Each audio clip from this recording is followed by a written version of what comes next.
My guest today is Steve Gilman. Steve is the president of Gravity Group. And while his job title is president and brand strategist, he likes to think of himself as a business storyteller, an empathic brand investigator, and guide. He loves the challenge of complex brand or marketing challenges and working collaboratively with clients to help them grow their brands. He studied both theater and marketing and directed numerous plays and ran a touring improv group. Also the host of his own podcast called Brand Story, where he talks to leaders and marketers who are building strong brands. Steve feels that having genuine empathic conversations is the best way to learn, and that time spent with someone else's journey can really teach us a lot about ourselves. So in today's interview, Steve talks about the importance of empathy in marketing, why and how to develop it, and how he got into his favorite hobby of photographing street performers. Let's dive in. Okay, Steve, I'm excited to have you here today. I've been listening to some of your podcasts and I have a lot of questions. So welcome to the podcast. The first one in your bio, I always ask my guests, is there something interesting or something unusual about your hobbies or background that you'd like to share? And you said that you like to photograph street performers. Yeah. And I wanted to ask you about that. That's a very specific kind of niche. So can you talk about how you got into that? Way back in college, I was one of those triple major nerds. So I had a marketing degree, a theater directing degree, and an art degree. And my art degree was in photography. And I always just love photographing people. It has a lot to do with just being a storyteller. Mm-hmm. So I really love human stories. So it really does kind of connect to my podcast in a way. My main hobby just evolved over the years where I would go, and take photos in cities like most people. And some people like to take pictures of architecture and buildings or beautiful sunsets. Mm. And the thing that I gravitated towards is just taking photos of people. And then I started to notice, in a lot of cities, there's a lot of street performers or buskers that are either playing music or wearing a stupid costume to try to make some sort of living. Okay. And I just think that it's an incredibly interesting niche that people are in, that they're doing. And yes. I just love that group of people because they're out there performing and putting on a smile for people and just trying to make a dollar. So I just started taking photos of them, and now it's pretty much all I do. That's interesting. I didn't think there were that many people that actually did that. The ones I've seen, there's a couple that, where people try to scare the public, where they'll stand like a statue and then a kid comes up. Oh, yeah. Or there's ones where people it looks like I don't even know how they do this. They look like they're running and they're in motion and their clothes are sort of, how do they even do that? And then I'm not sure. There's people that do that. There's people, if you go to places like LA or Las Vegas or New York, there's a ton of people that are dressed up in all sorts of different costumes, and, they'll pose with you. Like in Las Vegas, there's a lot of people who dress up as showgirls. They pose with you and they want to get a tip. And it's always a bargain. They bargain with people to try to get a better tip. And I did a series that's actually called The Finger that was in some art galleries where I asked street performers to give me the finger as kind of a greeting, sort of a New York greeting, because I realized all day long they're smiling and they're bargaining. Right. And that's a really hard gig. I can't imagine a harder way to try to make a little extra money.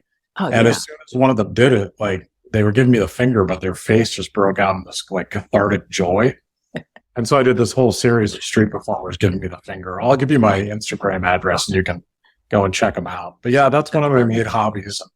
I still try. I just traveled in September and did about a 10-day trip just taking photos. I do that on vacation.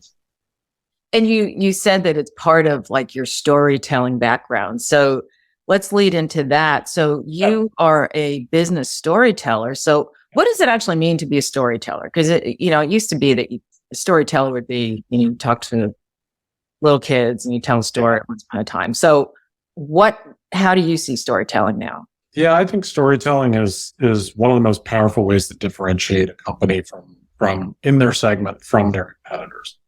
Your story can be expressed in so many different ways and comes back to what informs your brand promise, how you're going to differentiate yourselves intentionally from your competitors. And it comes back to the question of why should consumers care about you and your business?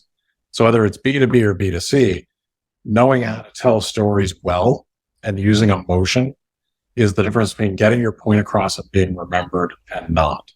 So very early in my company, we were doing a series of training programs for the US Postal Service. And you wouldn't think of that as marketing. What they were trying to do is change the behavior of some 500,000 odd employees. That's a big audience. Yeah. And what they had done is the thing that everyone does is the boring training videos that everyone ignores. So all we did is take the same information and make it a mystery story where you didn't know who was the person and what character was the criminal and committing crimes. You had to try to figure it out. So it ended up being one of the characters you liked. And that made people pay attention because it was such a different take on doing those kind of programs. So, the kind of stories we see, whether they're our favorite shows or movies, the way stories are told and there being a hero and a conflict and a defining moment and all of the classic tools of a story that's whether it's in a play or a movie works extremely well in marketing and storytelling for business. Yeah. And that makes so much sense. And it's interesting because as you're talking, there's a Food Network show, Diners, Drive-Ins, and Dives. I looked into I don't know what made me look into it, but I was kind of just reading about the background and all of the restaurants. You've seen the show? Yeah, absolutely. Yeah. They say that you have to have an interesting story in order to be considered. And they weave that into the beginning. And I never really noticed it until I read that. I mean, I would listen to the show, but then it's true. Every origin is, an obstacle. Like every single story on that show, you've got a person who had a dream or an idea, and then they run into the immovable obstacle and the problem that they have to try to overcome. Yeah. Then somehow they get past it, but then they have a defining moment where it could all fall apart. Yeah. And then in the end, it's okay. I mean, these kind of stories are so universal, and it's just fascinating to me how many companies and organizations don't take advantage of the fact that human beings we're all biologically programmed to connect with story. Why do you think they don't as much? I mean, for the ones that don't. In B2B, I think it's a problem that people think business people speak business. Like we get to work and we just set aside this fact that we're human. Yeah. We're still purely emotional beings. We just happen to be at work. And I think that sort of old school, like you're at work, so you're a business robot mentality kind of makes people think like, oh, well, everyone's going to buy logically. They're going to buy based on our features and benefits and what we are selling and why it's good for them, not based on a story of someone like them who had a problem and we helped solve it. So I think that has a lot to do with it. And then other companies, I think usually it's just it depends on what type of marketing they're doing. Performance marketing, when you're just trying to get someone to click and buy an iPad or buy a widget and you can measure that. It's very different when you're doing brand marketing and, you need to tell stories. So I think from organization to organization, there's different levels of sophistication of how much they've embraced storytelling. But the organizations that are all great organizations who are winning in their segments are usually also very good at storytelling. Yeah, and it seems to be a big topic on LinkedIn and in marketing in general. Yeah. Do you think COVID had something to do with it, where that really kind of pushed all of us to our limits in some way? Yeah, it might have. I think it at least maybe heightened the conversation to where, if you take away a lot of face-to-face and easy access to each other, you maybe get a little bit more intentional on how can I get other people's attention. And storytelling is one of those tools that when it's in your toolbox, you really know how to do it. Right. That, with LinkedIn, for instance, everyone got on there even more. And, LinkedIn's changed a lot to tell their own personal brand story or to tell the story of their, side gig or the thing that they're doing their own, one person consulting business. So when you think of all the posts that people are doing, yours included, you're storytelling every single time you do it, whether it's a short snippet or whether it's a long form story. So I think it probably just heightened people's awareness that it works. It seems too that there's a fine line between oversharing and because you have the personal branding and it's like so much on LinkedIn is they talk about people want to be authentic, which that word's getting so overused, but yet you don't want to go over the line? I mean, do you see that there's a line and I'm not sure there's a line. I think it's what works for each person's individual brand. Depending on what you do for a living, how personal you get, how much you share. In some segment, it might be an overshare. Mhm. In another segment, it's perfect. It's exactly the right tone. So, I had Claude Silver, who's the chief heart officer for VaynerMedia on my podcast. And her title is chief heart officer. So it's a different take on how people do HR. And it's very much connecting with people on an emotional level about what they are trying to accomplish in the workplace. So, she's very transparent about what she's going through as a person, what she's struggled with in the past. That fits her brand 100%. You could think of other people that are maybe in more of a scientific realm, or maybe they're in a financial industry where some personal disclosure makes sense. But if they really opened up their heart and started pouring out how they really feel about their failures and their fears, I wouldn't say that is a wrong thing to do. Some people can make it work. It might just not fit. And that all comes down to the audience. Who's listening? Who are you trying to reach? And how are you going to connect with them? it's also voice and tone. It really is. Yeah, what's the voice of your brand? And it's something that I do, with my clients is I listen to what their customers are saying, how they talk, phrases they use.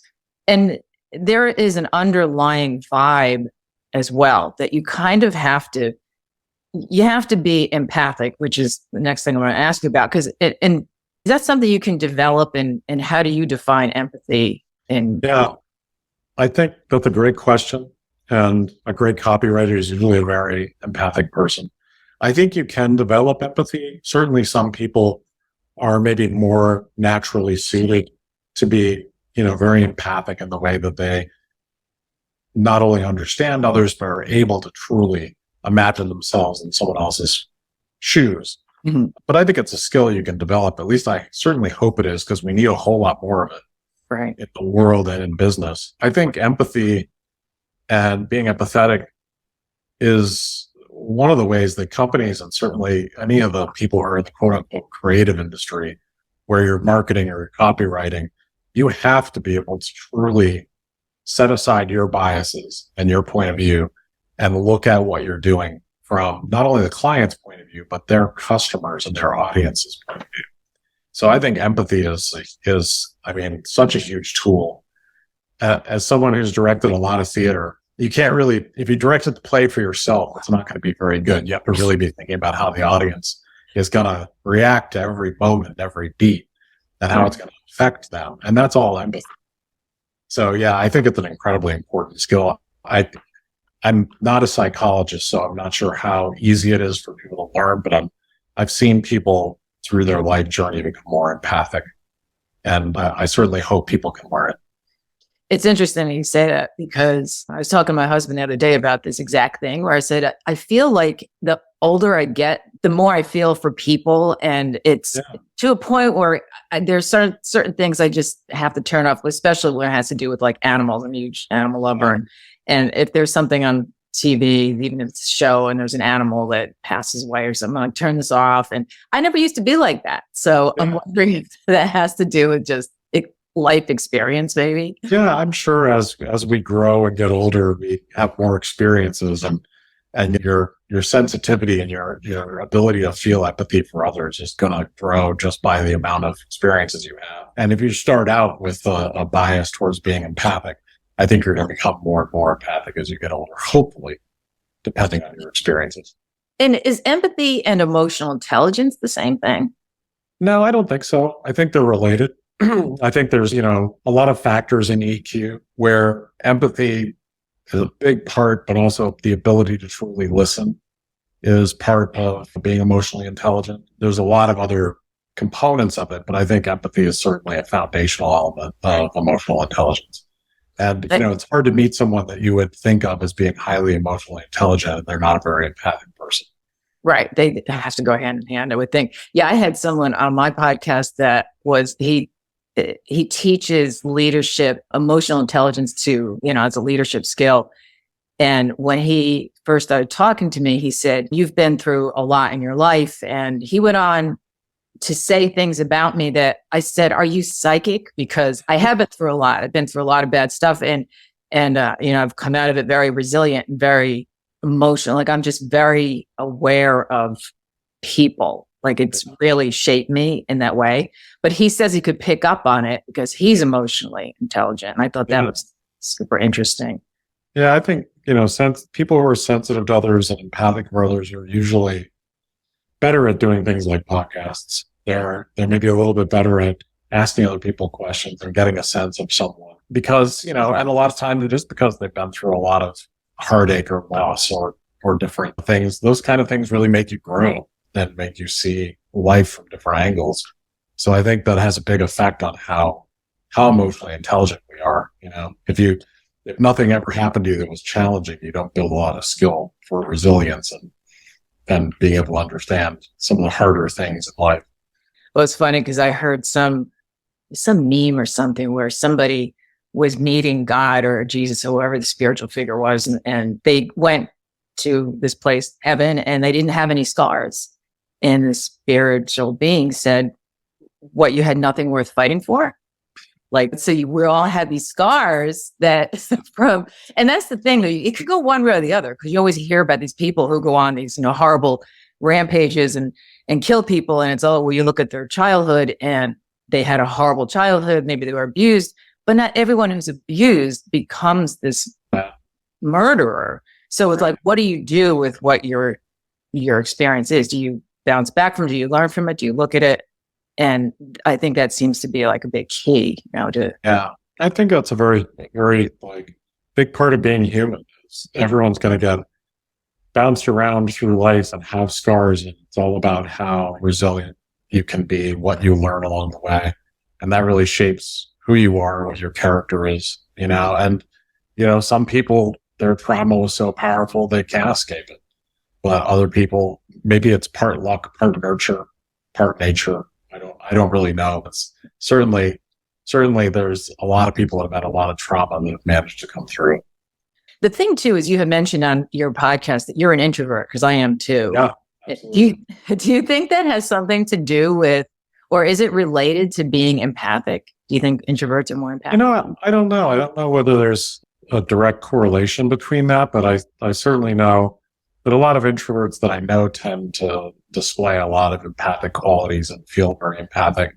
And it may be because just how they sense and interact with the world versus extroverts. They may seem that way. There are plenty of extroverts that are empathic. Certainly the way that introverts are built, and there's so many different versions of introverts. I actually had someone on my podcast speaking to that helps introverts, feel empowered. The challenge is that introverts just tend to be a little bit more observant and listen a little bit more closely and then process information later. So that really relates to being able to, really helps, I think, put you a leg up to be able to feel what other people are going through. Yeah, sometimes in my business, it works a little bit against me, because when I present like a piece of copywriting and the client, and I always do it live because I want that reaction. I want to see in real time how the reaction. Yeah, sure. And they will a lot of times just start making suggestions, or what about if we said this, this, and this? And like, that's not how I think. I don't do things off the top of my head. I will say, and sometimes I literally say, you know what, I'm an introvert. I need to go into my cave with this. So let me take your feedback. And because if I try to do anything on the fly, it's never going to be as good as if I can just, I need to just be quiet and be focused. So if you have an extrovert that, in my instance, extrovert is a client and they really want to let's just do this now. I have to make light of it, but it just doesn't. It's not the way it works. Yeah, it can be really challenging to have introverts and extroverts work directly with each other in certain situations like that, because a lot of time an extrovert talks to be understood, and an introvert wants to go process. Right. So it's just but then other times in other situations, it can be a great combination. But I can relate to that when presented with really complex problems. I usually don't have an instant answer. I like to go back, think through it, and then come up with an answer. That's not always possible in the world you live in. It is for introverts. I think it's the preferred way to process information. So you usually get a much better answer out of an introvert if it's not an instant answer. Yeah. And it can be tough. I mean, years ago, I was part of a freelance writing group where I was on the board, and there was it was all extroverts and me. And I would just, at the time, I didn't know I was an introvert. I just thought there was something wrong with me because I wasn't like this. And I couldn't, for the longest time, it wasn't until I worked with a business coach who gave me the Myers-Briggs test and I was an INTJ and I argued with her over it. And she goes, the very fact that you're arguing with me means that you are an INTJ because they're like that. But people were asking other people in the group, why is Linda so timid? And I'm like, timid? I've never been called that before. And in my mind, I was going 100 miles an hour, just taking in what everybody else was saying, but it was misinterpreted as not being engaged. And that's the only thing that I think we have a really extroverted bias culture where whoever's talking the loudest and the most is supposedly in charge or has the most to say. And people interpret quiet as shyness. And I think a big mistake with introversion is thinking that introverts are shy or they're afraid of certain situations. That it's just what gives you energy and what doesn't. Like an extrovert doesn't like to sit and quietly go through their thoughts or read as much as they like to be at a party. Right. An introvert doesn't thrive in a party. Extroverts can be great leaders because they have a good sense of the people that work for them and they care about them and they have a good sense of where their team is emotionally. And introverts do all kinds of things. Most actors are introverts. You know, I performed live improv for 20 plus years on stage, not having any script, not knowing what's going to happen. And I wasn't nervous at all. So introversion and shyness have nothing to do with each other. There was someone on LinkedIn who she specializes in speaking about, introversion and business. And she actually had a little pop quiz on LinkedIn. And what kind of introvert are you? So I'm a social introvert because some introverts are shy. I'm not at all. But yeah, I don't like crowds. I don't like parties. I mean, I will sit and just observing for about a half hour before I approach anybody. But when it comes to marketing, getting back a little bit to the empathy part. So how does empathy work in marketing, and how can we use it, especially in B2B? Well, I think empathy has a huge role in marketing, and sometimes it's the difference between good marketing and bad marketing, or successful and not successful marketing. Because one of the things that marketers should be, that they're not always, is the audience advocate, the people who don't want to speak from the business's point of view and come at the consumer. They want to talk in the consumer's language about what the consumer's pain points are, what's happening to them, and connect with them on a human level. Empathic people do this well. And I think when you see marketing that feels like it's shouting at you, marketing that's telling you what you should do, or in B2B, that sort of business robot speak, where we're a business, so we're going to talk business at you. There's not a whole lot of empathy in that. Yeah. People are people. They have hopes and dreams. They're emotional beings way before they're logical beings. So they're going to make emotional decisions, whether it's about a B2B vendor or whether it's about a consumer product. So the best way to speak an emotional language is through using empathy. Right. So if you can't truly figure out how people feel about what you're selling in your company and your brand, it's going to be pretty hard to reach them with a message that resonates. Yeah. I used to run an online fitness course, and it was always that fine line of walking between and I actually used to use this analogy. It's like when I would be working out with someone and you want to give them enough of a challenge where they feel challenged, but not so much that it's frustrating. And it's almost like with copy. It's like you give the pain points and you use the language they're using and you describe what they're going through. And then you throw them a lifeline. Like, okay, we know what you're going through and this is how you can, fix or how we can help you. But if you carry that on too long or you put it in the wrong type of marketing, it could really work against you. Right. Yeah, I completely agree. I think it's a nuance and subtlety in how you communicate. It has a lot to do with whether it connects. And there's a lot of marketing you can think of. Great marketing always feels like it's speaking to you personally, or it's speaking to at least a group of people in their language. So anytime any marketing or copy, any part of any creative going out is in the language of the business, from their point of view. It's sort of like, and we all see it. There's a lot of very egocentric marketing out there. So I just think, especially in this day and age, people don't respond to it very much anymore.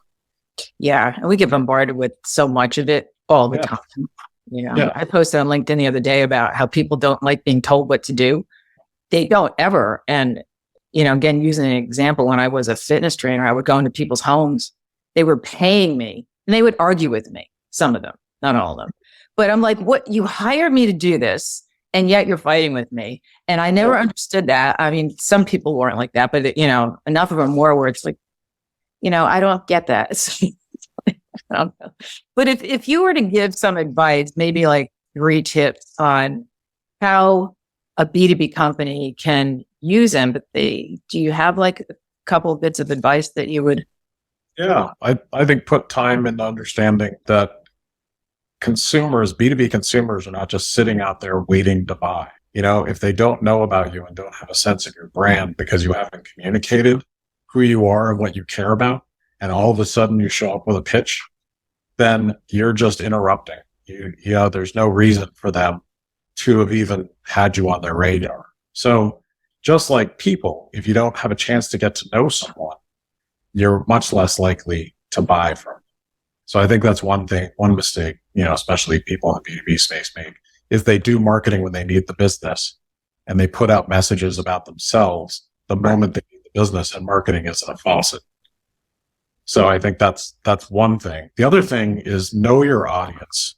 And, it seems like a simple statement, and it can be extremely difficult to get that data, whether that's focus groups, whether that's, consumer experience surveys, whether that's any possible method that you can get information about your audience and understand who they are for real. Like what life stage are they in? Mm-hmm. What do they care about? What age are they? All those very simple things. And then what problem are you actually solving for them is going to make your marketing much, much stronger than if you just come at it from the point of view of what you want to happen. My final tip would be, don't put all your eggs in one basket. I see that, companies do this over and over again where they just decide that this is where our customers are without having done any research whatsoever. Mm-hmm. Like B2B clients, yeah, sure, they are on LinkedIn, but there are other places as well.